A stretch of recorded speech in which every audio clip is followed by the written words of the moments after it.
Nous sommes avec Jean-Marc Rouillant. Donc vous êtes donc avec Noël Guérin, l'un des acteurs. Guérin, Gaudin, comme notre mère.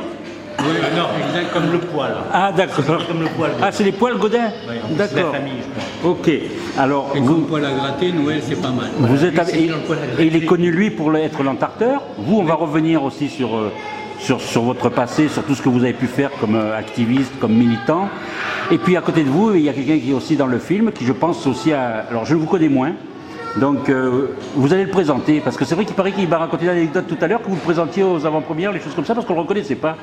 Oui, c'est le capitaine, Ouais. de son nom Cisco Suner.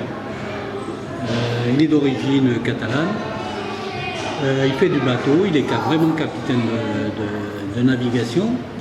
Et c'est un trotskiste, ça on pourrait éviter, mais bon, il a tenu à être trotskiste. Je ne comprends pas pourquoi dans le monde d'aujourd'hui on peut être trotskiste, mais nul n'est parfait. Voilà. Nul n'est parfait. Et puis on peut s'être trompé dans la vie. Ouais, mais lui c'est avec obstination. Alors. C'est un peu comme moi, c'est les tenaces, c'est des gens qui restent accrochés à certains rêves. Alors avec Noël, vous ne vous étiez jamais rencontrés, vous vous connaissiez déjà tous les deux? Oui, parce qu'on a milité ensemble. D'accord. Voilà, parce que Noël, lui, c'est la première fois que vous le rencontrez. Oui, on s'est rencontrés 1 minute avant la première scène. Voilà, on a fait connaissance, on nous a dit tourner. Alors lui, on a tourné en rond pendant 2 ans. Ah bon, c'est ça que vous avez... Le film a été tourné sur 2 années? Oui, un peu plus d'1 an. Alors, parce que par manque de moyens, c'est simplement. Oui. Et puis en même temps, en toute liberté. Voilà, progressivement, nos personnages apparaissaient. Et ce qui a de très bien avec JH, comme il n'a pas de producteur, comme il n'a pas de fric, il a du temps. Et sa richesse, c'est le temps. Et donc, si on avait tourné le film en 2 mois, je pense qu'on aurait été d'autres personnages. Et là, il nous a laissé venir. Il a pris le temps.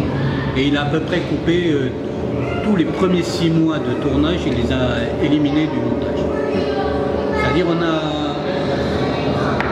ça a maturé. Le film, et puis, même à la fin, quand il a fait 3 montages successifs, il a su résister au truc, il faut le sortir, il a préféré attendre et il a accepté qu'il sorte une fois que le montage le satisfaisait totalement.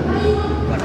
Alors il faut dire que c'est quand même un film entre la réalité et la fiction, puisqu'il y a des comédiens aussi dans le film, il y a des personnages, tout n'est pas vrai peut-être.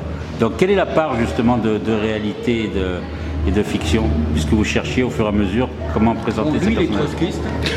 Ça c'est vrai aussi. Au cinéma, c'est complètement vrai. Et dans la vie. Et dans la vie. Mais il est aussi capitaine de navigation et il est capitaine de navigation. Mais c'est le cinéma de JH avec les Najac, la trilogie, il tourne vraiment sur la poésie de cette zone extrêmement floue, où il y a les brumes, les limbes, c'est réel, c'est fiction. Et donc je suis moi, mais je ne suis pas moi. Et justement, c'est un déséquilibre permanent dans le film. On ne sait pas si c'est le mec des attentats qui rigole comme ça, ou si c'est le mec des tartes à la crème, est-ce qu'il l'a convaincu qu'il faut rire, ou il faut être sérieux, on ne sait pas. Et c'est un territoire extrêmement flou. Soit on rentre dans la poésie, soit on refuse. Si on veut voir un documentaire, on va voir plein de films documentaires. Il y en a de très bons, comme Une jeunesse allemande par exemple. Mais on n'est pas... c'est un vrai film de fiction, avec des personnages réels. Et il y a des vrais acteurs. Alors vous faites partie de ces acteurs aussi, puisqu'il a fallu que vous, justement, vous mettiez dans la peau de ce personnage, tout en vous inspirant un petit peu de vous. Et puis, on peut dire que les dialogues étaient improvisés sur le tournage ou pas? Complètement, il ne savait pas le matin ce qu'il allait faire, absolument pas. Ouais, il ça a dit, c'est toujours le travail de Jean-Henri. ton bateau, et il a dit ok, on va faire un tour en bateau, et il a joué le capitaine, il a dit je vais jouer, on lui a dit oui, tu vas jouer ton rôle. Et en fait, un rôle, c'est sa propre existence. Parce que j'ai remarqué que quand je sors avec lui en bateau, il fait les mêmes explications, il me donne les mêmes explications. Donc il n'avait pas besoin d'apprendre le rôle. Non, mais il voit bien qu'il est de fiction parce qu'une caméra change un individu. On ne peut pas être soi-même complètement avec une caméra? Non, pas du tout.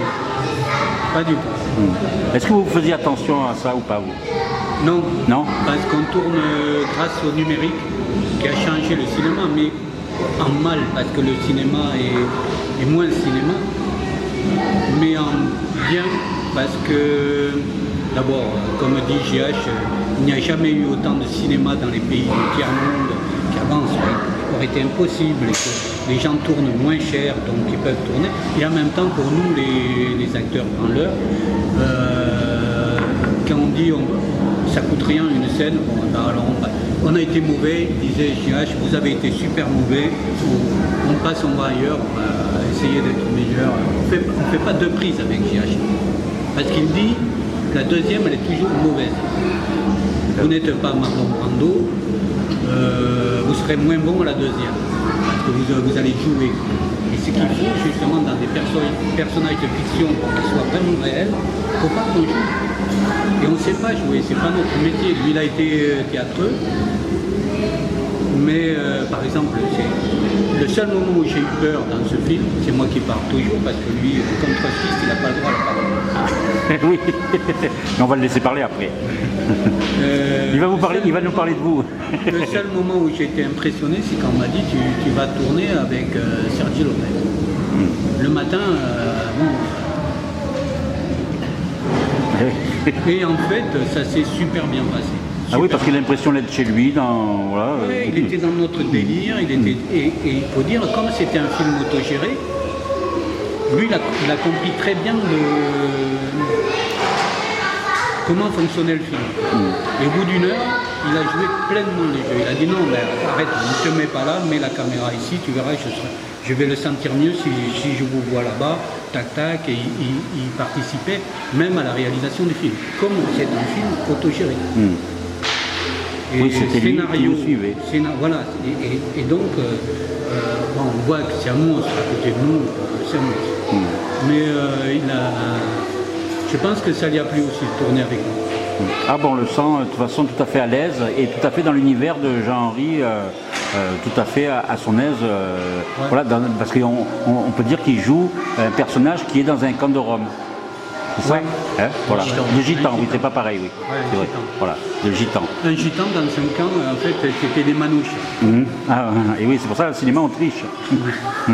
Ouais, mais bon, avec Sandoval, le musicien, qui a eu le César pour une musique où un film où Sergi tournait, il a eu le César pour Western, non? Oui, c'est ça, oui. Sandoval. Oui. Et donc il joue dans la scène. Là aussi, dans l'improvisation. Tout à fait naturellement, avec sa guitare. Voilà. Voilà. Alors, il disait de vous que vous étiez un théâtreux. Donc, c'est la première fois que vous tournez au cinéma, non? Ah oui, aussi. Ah oui, au cinéma, ça au cinéma, oui. Ah oui. Au cinéma, oui. Théâtreux dans le sens où j'ai fait un peu de théâtre quand j'étais ado et jeune adulte.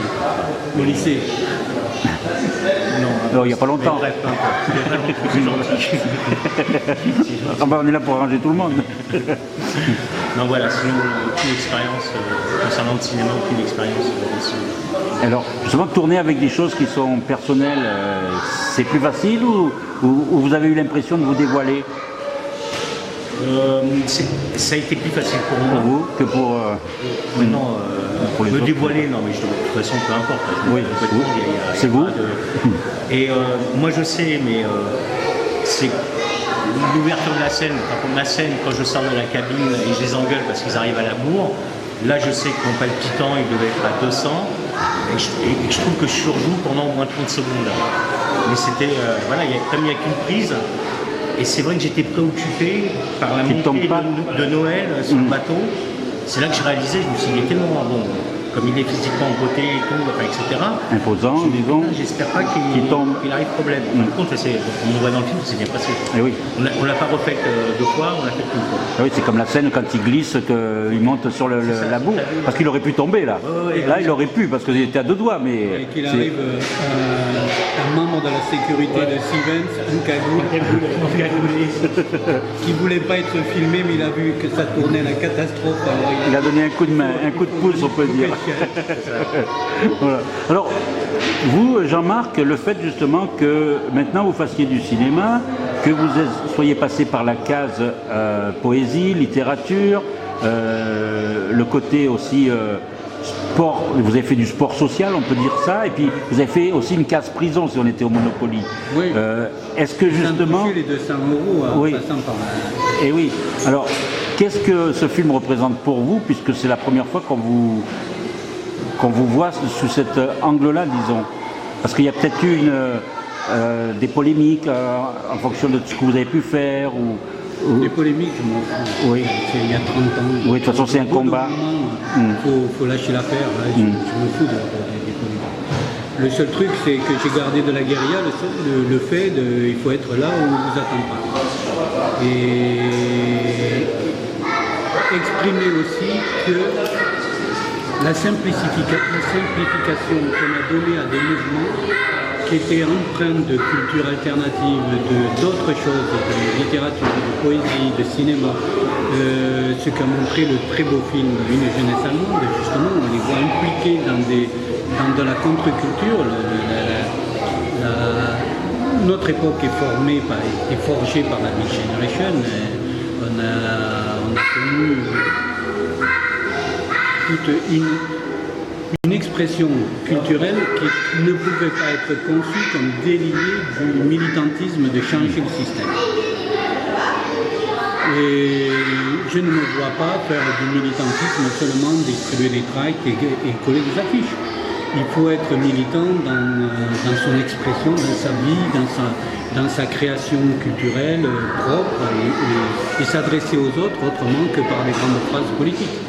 Il y a une chose que vous dites dans le film à Noël, donc c'est le moment où vous êtes dans le bistrot et que vous dites que vous êtes triste, nostalgique parce que vous êtes seul à pouvoir vous battre. Vous avez beaucoup d'amis qui ne sont plus là. Non, je dis. Oui, voilà, vous connaissez par cœur votre dialogue oui, quand même. Non, je dis que c'est pas la mort de mes camarades qui. Non, mais vous regrettez que justement le combat ne puisse pas continuer avec eux. Voilà. Ce qui m'attriste profondément, c'est que ce combat ne puisse plus se mener aujourd'hui. Voilà. C'est pas un truc par rapport. Non, c'est une autre époque, donc voilà. L'histoire s'est achevée comme ça, par une défaite, et c'est triste. Voilà, c'est ça qui me rend triste. Mais j'ai toujours plein de joie.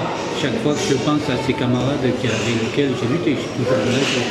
Imaginez ce qu'on a fait, à me remémorer certaines histoires. Est-ce que justement aujourd'hui les jeunes, avec des films comme Demain, où on peut voir qu'il y a des alternatives de société, de vie, de mieux vivre, est-ce que c'est quelque chose qui pour vous est révolutionnaire ou pas? Non, mais il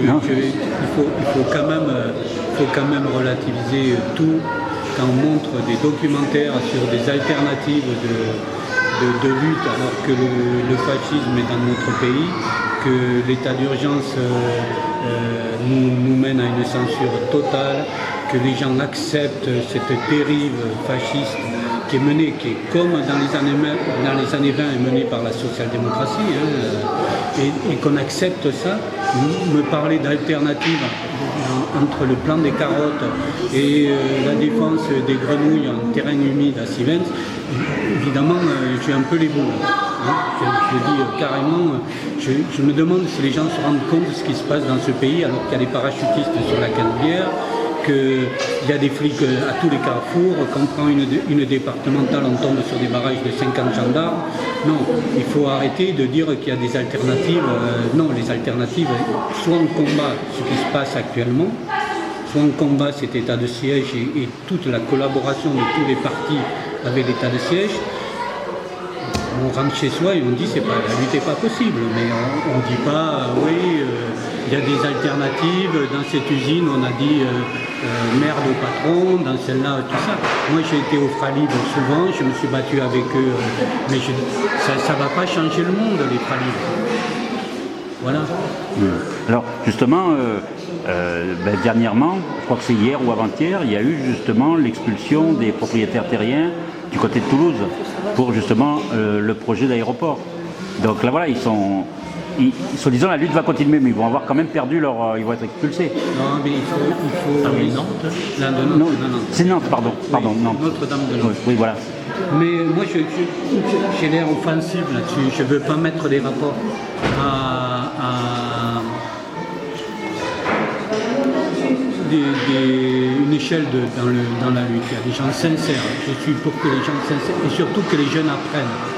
Parce que quand ils se font casser la gueule à Stevens, qui se font tuer, parce qu'il y en a un qui a été tué, on n'a pas compris que c'était un signal d'alarme quand même. On a dit c'est un accident. Aujourd'hui, on se retrouve avec un état d'urgence. Et l'armée est dans la rue. Comment notre génération, on était jeunes à la guerre d'Algérie, mais cette image des parachutistes dans la rue, ça veut dire quelque chose. Comment on accepte ça et qu'on fait l'air de rien? Et comment on peut dire, ouais, on continue, non, soit il y a l'État en face, ils ont sauté la barrière. Ils sont allés dans la zone du précipice. Et nous, on dit non, ça va durer 3 mois. Non, ça dure ça y est, c'est encore 3 mois de plus. Ah merde, c'est encore 3 mois de plus. Mais là, on est parti pour 20 ans de ça. Parce que Manuel Valls a dit l'état d'urgence va durer tant que Daesh va exister. Donc on sait que c'est pas dans 1 an, dans 2 ans. C'est des millions de personnes qu'on a en face de nous. C'est pas... On ne va pas les soumettre à l'ordre colonial aussi facilement. Non, mais si on parlait de cinéma, mais... Oui, voilà. Non, mais ça a un lien, parce que de toute façon, le film est lié au cinéma et à la réalité. Oui, ce film, quand il dit à suivre, voilà. On ne sait pas s'il y aura un deuxième film. On ne sait pas si la suite de ce film sera dans la réalité ou dans la fiction. Mais on sait qu'il va y avoir une suite. Voilà. Vous seriez partant vous aussi, une suite? Oui, ouais. Mais en même temps, alors, par contre, si moi je réapparais dans le deuxième film, il faut que je me retrouve au port du Pirée, si les Chinois acceptent notre revenu. Non, ça sera pas là. Non, parce qu'on a un gros producteur. Il y a un gros producteur. Non, on a un gros producteur, donc tu donnes une leçon d'aviation à bord d'un 747. J'ignorais. Qu'on va improviser lors d'un voyage. On va tourner avec Noël comme apprenti pilote. Est-ce que justement, vous voyez, vous, que ce film, c'est quand même une réponse un petit peu à cet état d'urgence dans lequel on nous met? Parce que le cinéma peut être un état d'urgence aussi, parce que là, vous ravivez des pensées, puis il y a des gens déjà qui vont voir votre film où vous êtes justement, les personnes sont acquises et qui continuent le mouvement. Il y en a de moins en moins, comme vous disiez tout à l'heure. Donc, est-ce que justement c'est un film qui peut faire du bien, justement pour dire « Ah, ça s'est passé comme ça, il y a toujours des gens qui se battent et il faut continuer à se battre » contre cet état d'urgence qui est pas hypothétique, mais qui en même temps, pendant qu'on pense à ça, on pense pas à autre chose. Ouais. Et en même temps, ce qui m'a plu à Marseille, quand le film est passé à Marseille, on a fait venir des gens, et y compris dans les gens des jeunes. Et moi, je craignais un peu que peut-être les jeunes, par rapport à... Ils sont complètement décalage, ils parlent de quoi, c'est des dinosaures, ces gens, etc.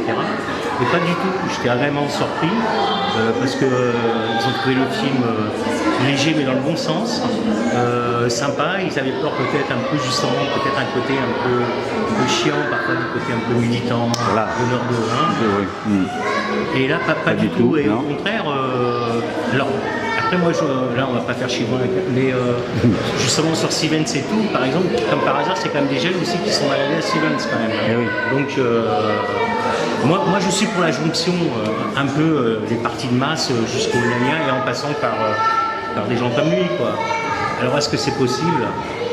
Ça, j'en sais rien. Je veux rappeler quand même qu'il y a 2 acteurs qui sont dans ce film. Jean Mimi, qui est retourné en prison, celui qui nous met en contact avec les voyageurs, et Pétos de Sivens, qui a été interné à un hôpital psychiatrique parce qu'il a refusé de se soumettre à un contrôle d'identité dans une rue. Donc, face à des policiers qui l'ont traité, qui soi-disant l'ont accusé d'insultes racistes, quand on voit quelqu'un quand même d'extrême gauche, insulte raciste, ça peut... Et voilà, il s'est retrouvé interné. Donc, la réalité rattrape le cinéma. Moi, je pense que ce film a été tourné avant l'état d'urgence, mais il répond déjà à l'état d'urgence. Oui, parce qu'on le sentait quand même, c'était ambiant tout ça, depuis pas mal de temps. Si on suit un peu la politique... Ils ne cherchaient qu'une occasion, parce qu'ils savent qu'on ne va pas, que ce n'est pas possible. Les millions de personnes, les milliards de personnes qui sont réduites à la misère dans le monde ne vont pas se laisser faire. Et c'est ici qu'ils vont régler leur compte. C'est normal. Et donc c'est une époque. Moi je pense que nous sommes à des grands tournants, comme le tournant de la fin de la guerre d'Algérie. C'est là où la société hésite. Mais là, comme c'est mondial, donc les logiques sont difficilement arrêtables. On arrête. Est-ce que tous les deux, est-ce que vous avez quelques regrets de votre passé?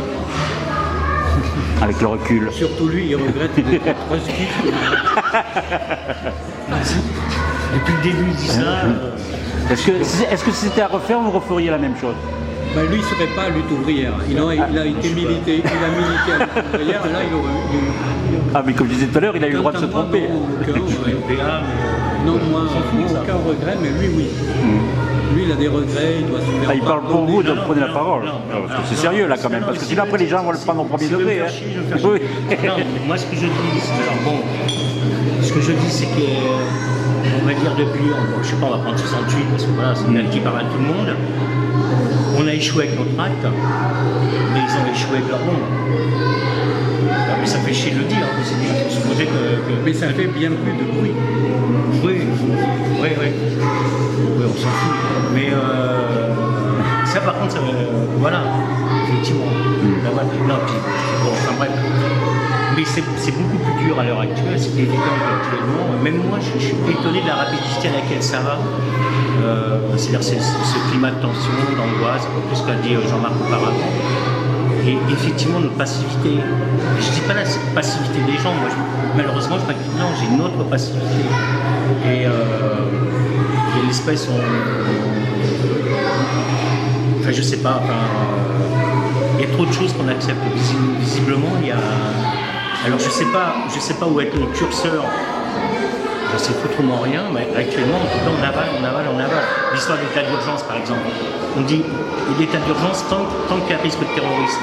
Parce qu'on va là des milliers d'années. Ben oui, voilà, il y en a toujours eu. Donc, Marc Spitler, je dois dire qu'il faut quand même aller voir le film, ça fait une petite respiration. Ah oui. Pendant 1h30, on voit des choses pas trop cons. Si on fait rien contre l'état d'urgence, on voit des trucs pas trop cons. C'est déjà super. Oui. Ne pas rien foutre contre l'état d'urgence, c'est voir des conneries sur TF1, du cinéma commercial comme on en voit tant. Voilà. De la désinformation aussi, tandis que là au moins c'est frais. Voilà.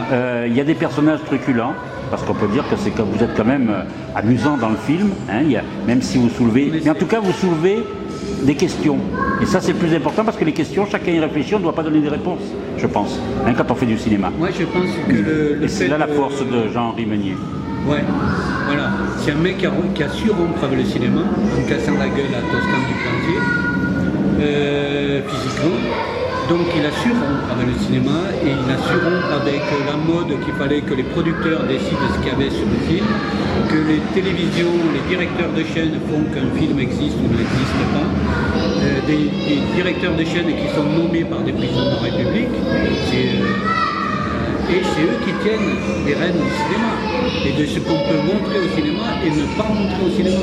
Ce qu'on peut produire et ne pas produire. Donc le cinéma vit sous état de dictature comme la population. Et donc, comment sortir de cette dictature?